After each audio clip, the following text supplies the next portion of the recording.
अस्सलामुअलैकुम नाजरीन, आप देख रहे हैं कश्मीर फेस न्यूज़ और मैं हूं आपके साथ मुफस्सल मसूद। नाजरीन, आज हम मौजूद है ज़िला बारामूला के एक जानी मानी शख्सियत जो कि मरकजी सरकार का एक बहुत अहम हिस्सा है। जी हाँ नाजरीन, आज हम मौजूद हैं गुलाम मोहिद्दीन सोफी साहब जो कि बीडीसी चेयरमैन ब्लॉक वागुरा बारामूला से हैं। आइए आपका वक्त ना ज़ाया करते हुए सर से मुलाकात करते। Welcome sir. आपका वेलकम मुफस्सर जी। सर आप बताइए, जो आपकी जो मरकजी सरकार है यहाँ की कश्मीर की, पहले हम बात करते हैं सीधा आर्टिकल पे जाते हैं सर। जैसे कि आर्टिकल को हटाया गया 2019 में, तो मरकजी सरकार का मानना था कि आर्टिकल जो है ये हट के कश्मीर को डायरेक्टली इंडिया के साथ जोड़ेगा। उस पे आपका क्या रद्द-ए-अमल है? देखिए, आपका जो ये आर्टिकल 370 पर जो आप बात उठाई है, मसला ये है कि जब आर्टिकल 370 एब्रोगेट हो गया और 35A भी गया, फिर उसके बाद यहाँ पर एक इलेक्शन हो गया है जो जिसको पंचायत इलेक्शन, जो मोदी सरकार ने पहले ही लाल किले में बोला है कि हम कश्मीर में पंचायत राज सिस्टम को स्ट्रेंथ करेंगे। लेकिन इससे पहले भी पंचायत राज यहाँ पर हो गया, इलेक्शन हो गया 2000 में, 2010 में भी हो गया। लेकिन जो पावर्स पंचायत के थे वो नहीं दे पाए, जिसमें 2010 में 90% वोट पड़ गए हैं। उस वक्त पंचायत ये चीफ मिनिस्टर था उमर अब्दुल्ला साहब, हमने उसको अप्रोच किया है कि आप पावर्स डिसेंट्रलाइज करो। लेकिन जब उसको अपने लेजिस्लेटर ने, जिसमें लॉ नोइंग बड़े बड़े हस्तियाँ थे, उन्होंने बोला हमारे पास अब कुछ रहता ही नहीं है। जो ये पंचायत राज इंस्टीट्यूशन है, ये एक बहुत बड़ा इंस्टीट्यूशन है, जिसमें जब मोदी जी ने इस पर ये देखा है पंचायत राज इंस्टीट्यूशन, ये 70 साल के बाद यहाँ जम्मू कश्मीर में हुआ है, जिसमें सरपंच इलेक्शन, पंच इलेक्शन और बीडीसी इलेक्शन, 3 टायर सिस्टम आज तक कभी नहीं हुआ 70 साल में। और जब 370 एब्रोगेट हो गया, फिर लोग निकल गए वोट डालने के लिए। जब बीडीसी चेयरमैन था, इलेक्शन था, फिर जब डीडीसी इलेक्शन हुआ, आप देखो जिन लोगों ने बाइकाट किया है, हम तब तक इलेक्शन में हिस्सा नहीं लेंगे जब तक ना हमें स्टेटहुड वापस मिलेगा। लेकिन उन्होंने उसको बालाए ताक रखकर कि हमारे पास अब पावर ही नहीं रहा, वो दूसरे तरीके से आ गए इस पंचायत राज सिस्टम में। उन्होंने अब आज जो मैं बता रहा हूँ आपको, जो पंचायत राज सिस्टम है, इसमें बहुत बड़ा फ्लॉस है इस वक्त चल रहा है। जो सरपंच के पावर्स है, पंच के पावर्स है, बीडीसी चेयरमैन के पावर्स है, डीडीसी चेयरमैन के पावर्स है। लेकिन इसमें कंफ्यूजन, जो सियासतदान है, कंट्रैक्टर्स इसमें आ गए, जिन्होंने इलेक्शन जीता है, उन्होंने इलेक्शन इसलिए जीता है कि हम स्टेटहुड वापस लाएंगे। ये आप गौर से सुन लीजिए। उनको लोगों ने वोट दिया इस पर कि हम ये स्टेटहुड लाएंगे, लेकिन ऐसी बात नहीं थी, क्योंकि लोगों को यहाँ पर 70 साल ऐसे ही चलाया कि हम आपको ऑटोनॉमी दे देंगे, वो करेंगे, ये करेंगे, ऐसी बात नहीं है। सर, स्टेटहुड की बात अगर की जाए तो बहुत सारे लोग इस उम्मीद में है कि स्टेटहुड जो है वापस दिया जाएगा, तो एक बार फिर से जो है आर्टिकल को मजबूत किया जाएगा। उस चीज को लेकर आपका क्या कहना है कि क्या ऐसा हो सकता है जिस चीज को मतलब जो जम्मू कश्मीर के जो लोग एक्सपेक्ट कर रहे हैं वो कभी हो पाएगा? नहीं, मैं आपको एक बात बताऊंगा जो मैंने पढ़ा है। जी। मैंने जो पढ़ा है, हमारे यहाँ पर बहुत बड़े लीडर जनाब शेर कश्मीर शेख मोहम्मद अब्दुल्ला साहब थे, जो स्टलवार्ड थे यहाँ पर, हमारे तमाम दुनिया में उसकी पैदाइश हुई थी। उसने 1981 में बोला है कि फ्लोर ऑफ द हाउस कि हमें 370 की ज़रूरत नहीं है और लद्दाख को यूनियन कर, ये पढ़ी लिखत पे है, हमें 370 की 35A की ज़रूरत नहीं, क्योंकि हमारे यहाँ के जो कश्मीर में बड़े पढ़े लिखे बेरोजगार नौजवान हैं, हम इससे दूर हट रहे हैं। सर, बेरोजगारी के हवाले से बात की जाए, जैसे कि पिछले बहुत सालों से जो है बेरोजगारी लगातार वैसी ही देखी जा रही है।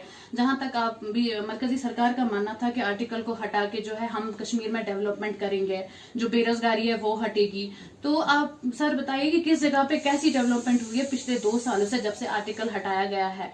मैं आपको बताऊंगा कि जो ये 370 जब एब्रोगेट हो गया है, आपको पता है कि हमारे कश्मीर में तो ज़्यादा अफवाही पर चलता है कि जो आप बोल रहे हैं कि बेरोजगार नौजवानों की एम्प्लॉयमेंट ज़रूर हो जाएगी उसमें। अभी हम ये नहीं बोल रहे हैं कि हुआ कुछ, अभी हुआ कुछ नहीं है, कि ग्राउंड पर नज़र नहीं आ रहा है।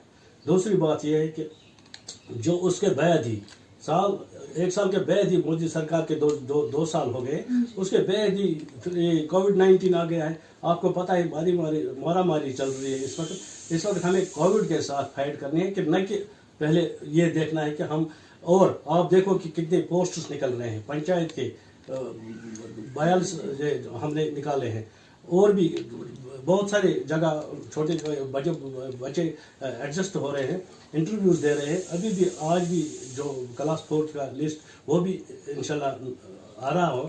लेकिन एक चीज़ है, अभी जो डेवलपमेंट की बात आपने की, आप मेरे ब्लॉक में आइए, हमने 22 प्ले ग्राउंड बनाए, हमारा इतना काम चल रहा है वहाँ पर कि कहने की बात है। और कोविड-19 में चल रहा था जो हमने काम किया है। सर, कोविड-19 के हवाले से बात की जाए तो बहुत सारे लोग जो है बहुत सारी मुश्किलात का सामना करना पड़ रहा है। बहुत सारे लोग जो है इस टाइम पे ओवरऑल इंडिया में फाइट कर रहे हैं इस चीज को लेके।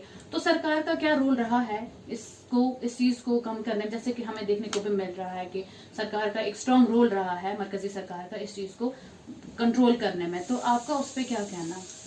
देखिए, मैं अपने प्रधानमंत्री जी को मुबारकबाद देता हूँ कि उसने इसको कंट्रोल में लाया है।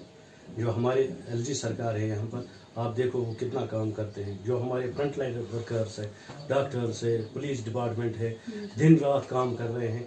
जितने भी सिविल सोसाइटीज़ हैं या पंचायत, जो एलजी सरकार ने पिछली दफ़ा जो ऐलान किया है कि 5-5 बेड हर पंचायत को इन्होंने दिया है, कि ये दुनिया में पहली बार हुआ है कि पंचायतों को मेडिकल सिस्टम में लाना है।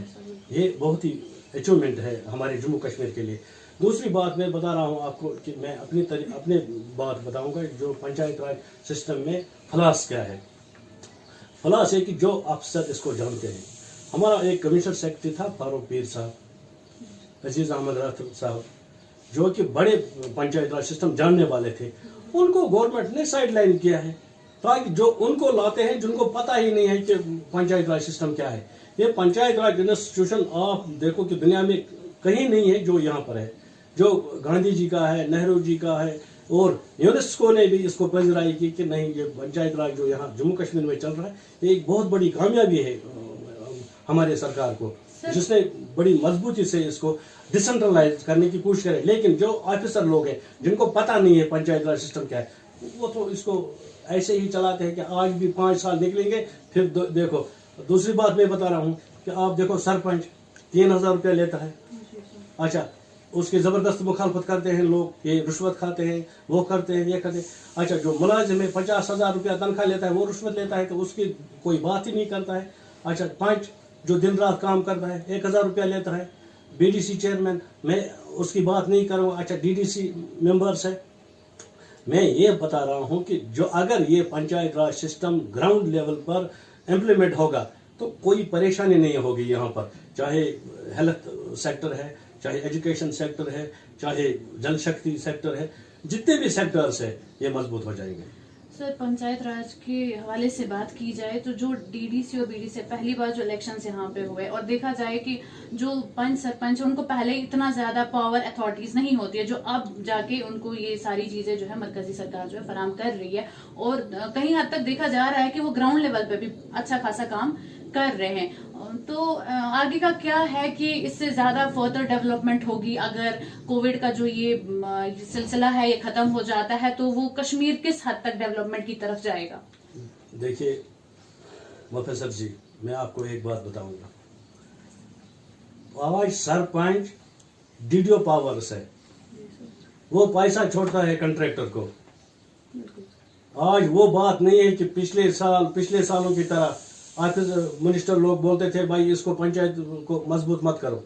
आज ये सेंटर से जो 73 अमेंडमेंट 74 अमेंडमेंट म्यूनिसिपैलिटी के लिए और यूएसपी के लिए, पंचायत के लिए, वो हमारी मजबूत तरीन जो अमेंडमेंट थी वो हो गई यहाँ पर। हम इससे पहले भी ये डिमांड्स करते थे। हमने 2003 में, मैं बहसे जनरल सेक्रेटरी पंचायत राज मूवमेंट आपसे बात कर रहा हूँ, कि हमने 2003 में यहाँ पर ये ऑर्गेनाइजेशन बनाई है। हमने जो भी लिख कर दिया है गवर्नर साहब को, चाहे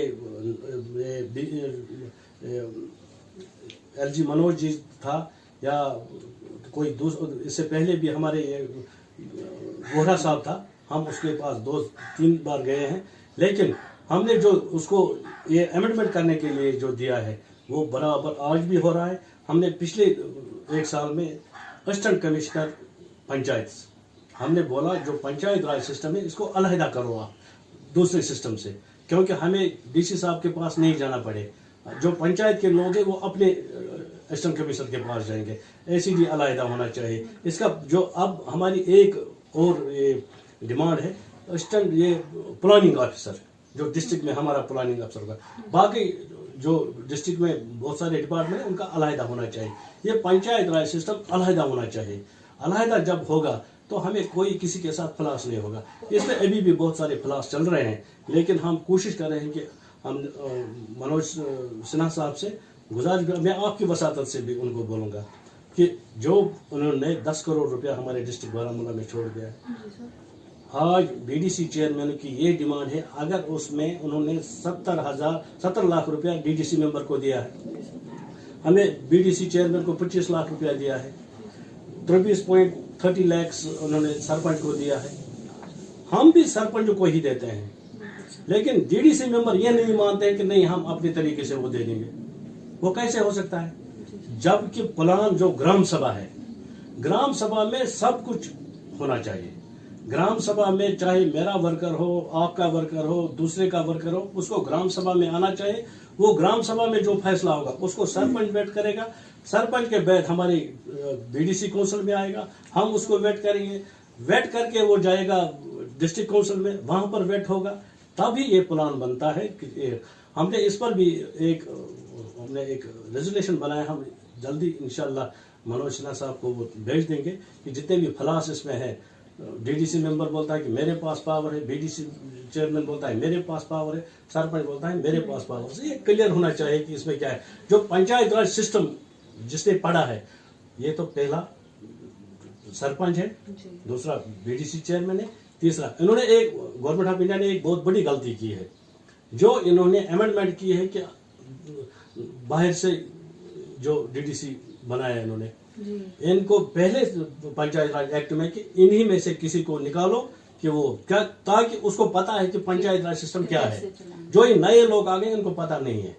ये ऐसी बात करें, हमारे आप देखो कि हमारे डिस्ट्रिक्ट बारामूला में वहां पर भी ये फ्लास चल रहा है, आप बड़गाम जाओ वहां पर भी ये फ्लास चल रहा है, आप अनंतनाग जाओ वहां पर भी ये फ्लास चल रहा है, आप गांधरबल में जाओ, हर जगह आप कश्तवाड़ में जाओ वहां पर भी लड़ाई हो रही है। लेकिन हम ये करने वाले नहीं है कि हम लड़ाई नहीं करेंगे। हम अगर ये लोग चाहें कि हम शाना बशाना काम करें डेवलपमेंट के लिए, ताकि लोग परेशान ना हो जाए। सर, डेवलपमेंट के हवाले से बात की जाए तो जो टाइम पहले जो एलजी सर ने स्मार्ट सिटी का प्रोजेक्ट के बारे में हवाले से बात की थी, तो आवाम का मानना है कि पहले जो बेसिक है, जो हमारा मतलब अगर हम डिस्ट्रिक्ट बारामूला की ही बात करते हैं, जो हमारे बेसिक मतलब सड़कें हैं, बाकी की डेवलपमेंट की बात की जाए तो आवाम का कहना है कि पहला फोकस उन्हें उसी चीज पे होना चाहिए, सो दैट अगर बेसिक चीजें ठीक रहती हैं तो तब जाके आपकी सिटी भी बेहतर होती है। तो उस पर आपका क्या कहना है? देखो जी, मैं आपको एक बात बता रहा हूँ। पहले अगर जम्मू कश्मीर में मेरी राय है, इसमें पहले एजुकेशन होनी चाहिए, रियल एजुकेशन। मैं रियल एजुकेशन बोलता हूँ। दूसरी बात है कि हेल्थ सेक्टर मजबूत होना चाहिए। तीसरी ये कि रोड्स, आप देखो आज हर जगह मैग्डमाइजेशन हो रहा है। आप देखो बड़गाम में हो रहा है, गांधरबल में हो रहा है, श्रीनगर में आप देखो यहाँ हो रहा है, बारामूला में आप देखो हो रहा है। लेकिन मैं बोलूँगा ये मैंने छोड़ा है, ऐसी बात नहीं है। नवीन गडकरी जी को मैं आपकी वसातत से मुबारकबाद देता हूँ। उसने एक मीटिंग में बोला कि मैं सारा जितने भी अंदर से कोचे भी हैं, छोटे छोटे गलियां में, उनको भी मैं मैग्डमाइज करूंगा। लेकिन मैं बोलूंगा अपने ब्लॉक में कि मैंने किया है, मैंने कुछ नहीं किया। जब फंड्स वहां से आएंगे तभी काम हो जाएगा यहाँ पर। और ये अलाउद्दीन का चिराग नहीं, आज करेंगे तो कल हो जाएगा, ऐसी बात नहीं है। ये लोगों को भी दिमाग से निकालना चाहिए कि मैं जाऊंगा उधर, मैंने ये किया, ऐसी बात नहीं है।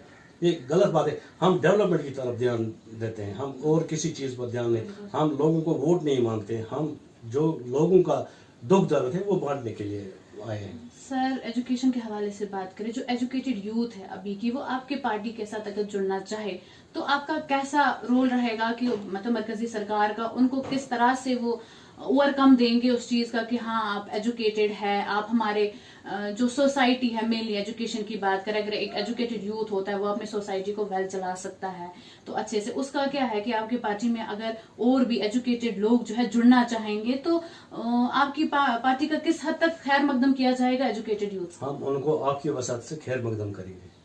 हम चाहते हैं कि ये जो यूथ है यहाँ पर उनको आना चाहिए। मैं सबों को गुजारिश करता हूँ कि उनको भारतीय जनता पार्टी में आना चाहिए, अपनी बात वहाँ करनी चाहिए। ये नहीं कि आप बाहर होकर आप बात करेंगे, ऐसी बात नहीं है।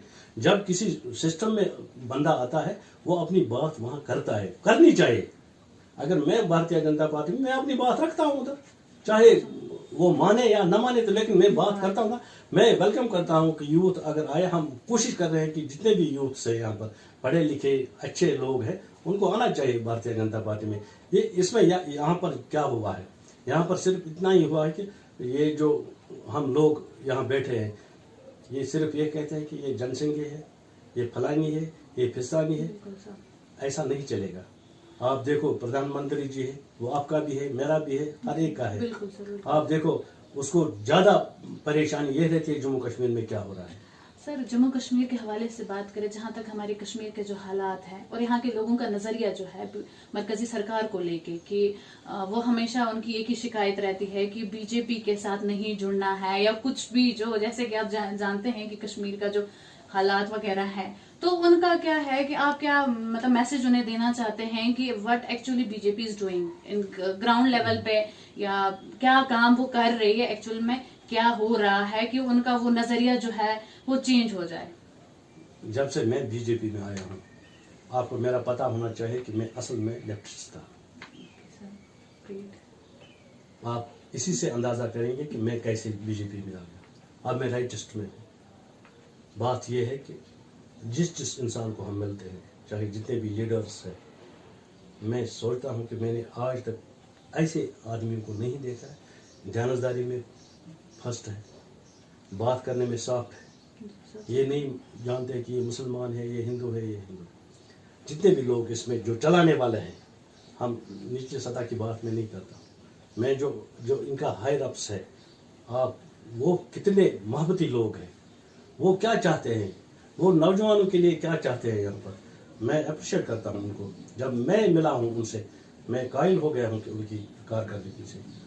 वो एक मेरे ख्याल में वो एक इबादत करते हैं कि जो वो काम कर रहे हैं। सर बाकी को छोड़ के हम अपने डिस्ट्रिक्ट बारामूला की बात करते हैं तो डिस्ट्रिक्ट बारामूला में डेवलपमेंट के लिहाज से बहुत सारी जो है हम बहुत पीछे हैं। अगर बात की जाए जो हमारे गांव वगैरह है, अगर मतलब मेन बारामूला की बात ना की जाए, बाकी के जो गांव वगैरह है तो देखा जा रहा है कि जो हमारे मतलब पंच सरपंच वगैरह जो है वो भी ग्राउंड लेवल पे बहुत अच्छा काम करे। जैसे रिसेंटली अगर हम बात करते हैं कोविड के हवाले से उनका बड़ा अच्छा रुझान रहा इस चीज में कि वो लोगों के आगे आए, उनकी मदद की। तो फर्दर हम क्या उम्मीद कर सकते, अवाम की क्या उम्मीद है कि मरकजी सरकार जो है हमारे बारामूला को एक नए डेवलपमेंट की तरफ ले जाएगी, एक नया चेहरा, एक नया रुख बारामूला को देगी?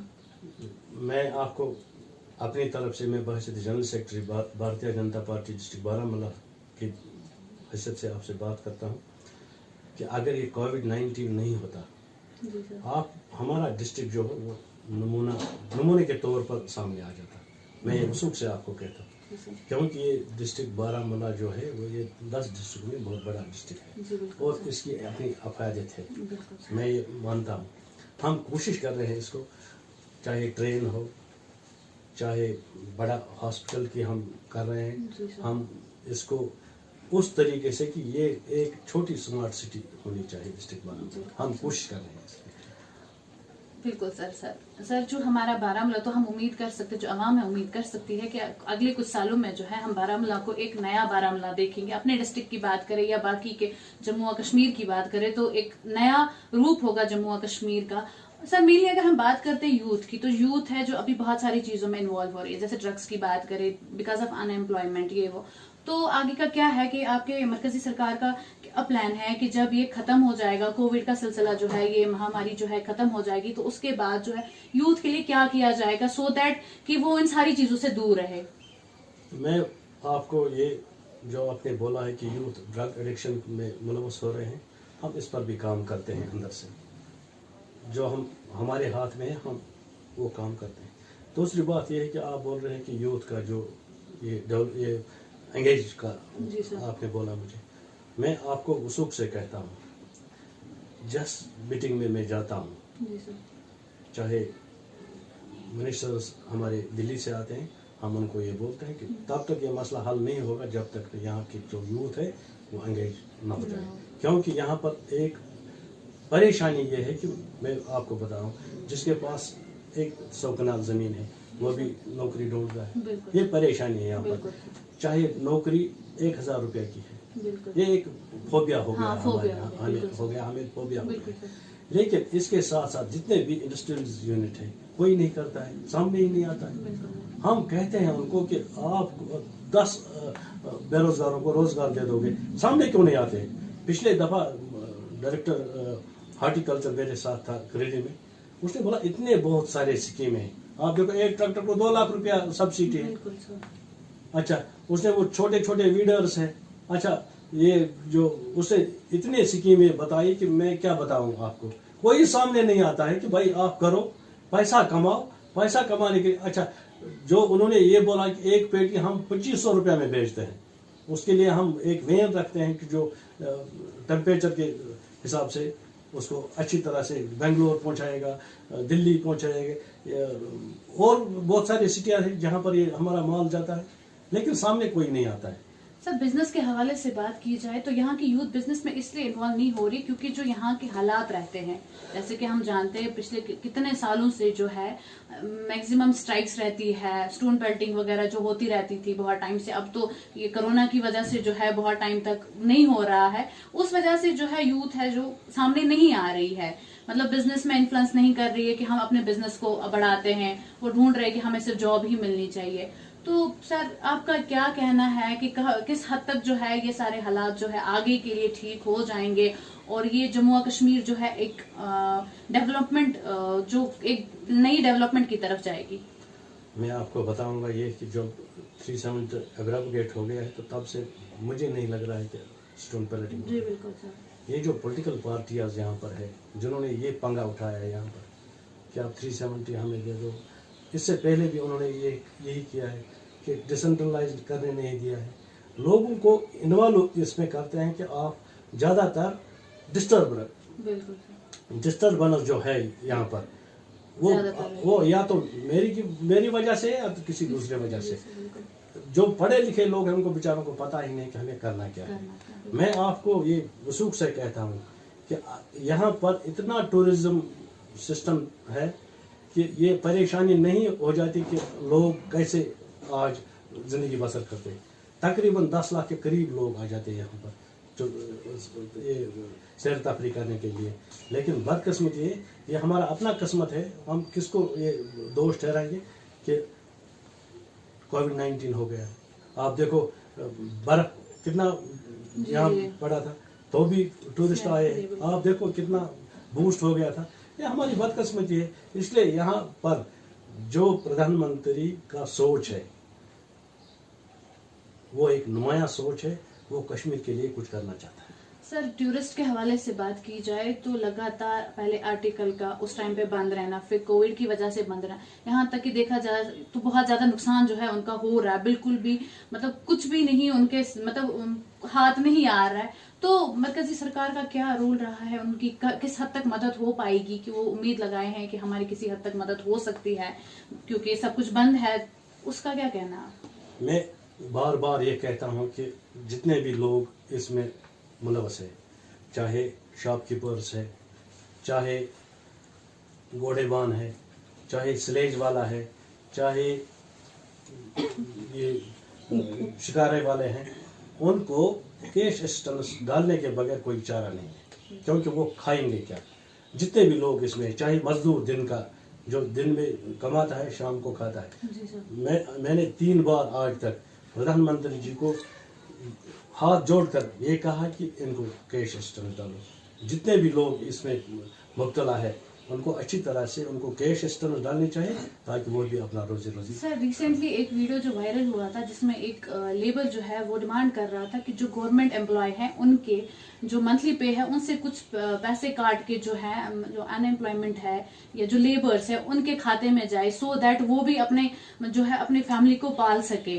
तो आपका इस पे क्या कहना है, क्या उसका जो वो कहना है वो किस हद तक सही हो सकता है? मेरे ख्याल में अगर मैं सैलरी ले जाता हूँ 50,000, जी सर, अगर मैं खुद किसी के अकाउंट में डालूं तो मुझे कोई ये तो इबादत ही है। जी। लेकिन पिछले दफा हमने अपने इलाके में वलरामन में फूड किट्स दिए, हमने खुद किया, मेरी मिसेज ने उसमें कंट्रीब्यूट किया, ये वो सरपंच है, मैंने कंट्रीब्यूट किया, मेरे साथ एक सरदार जी है हरजीत सिंह जी, उसने कंट्रीब्यूट किया है, और उसके साथ हमें मास्क, सैनिटाइजर, ये मेडिसिन किट्स ये बंगलोर कृषि कृपा संवर्धन समिति ने भेजा है, लेकिन हमने डिस्ट्रीब्यूट किया है। उसमें ये डॉक्टरों के लिए पीपी किट्स भी थे।